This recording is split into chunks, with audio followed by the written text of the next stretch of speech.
Before we continue reading, we are going to review the questions that we need to answer. Number 5, what is a vassal?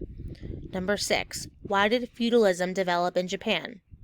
Number 7, why do you think only a few people enjoyed the wealth of Japan? And number 8, why did Japan's wealth increase under the rule of the shoguns?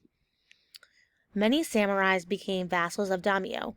This meant that the samurai gave an oath of loyalty to serve his daimyo in battle. In return, the daimyo gave land to his samurai. This system is known as feudalism. Feudalism gave land to vassals, samurai, for the vassals, pledged loyalty to the lord, the daimyos. Fighting spread, and the violence finally ended the Ashikaga shogunate in 1567. By that time, only a few powerful daimyo were left. Society under the shoguns. Under the shoguns, Japan grew richer. Still, only a few Japanese enjoyed this wealth. This group included the emperor and his family, noble families, and military leaders. Merchants and traders also benefited. Most Japanese were poor farmers. They created most of Japan's wealth.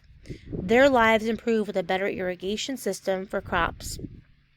Artisans on the daimyo estates made armor, weapons, and tools. Merchants sold these items. Heian Kyoto, now called Kyoto, became a major center of production and trade. Artisans and merchants formed guilds. These groups protected their jobs and increased profits. The Japanese traded with Korea, China, and Southeast Asia. A typical Japanese household included grandparents, parents, and children.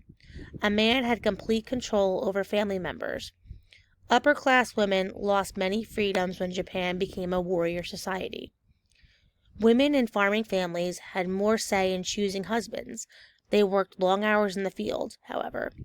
They cooked, wove cloth, and cared for their children. In the towns, the wives of artisans and merchants helped run businesses.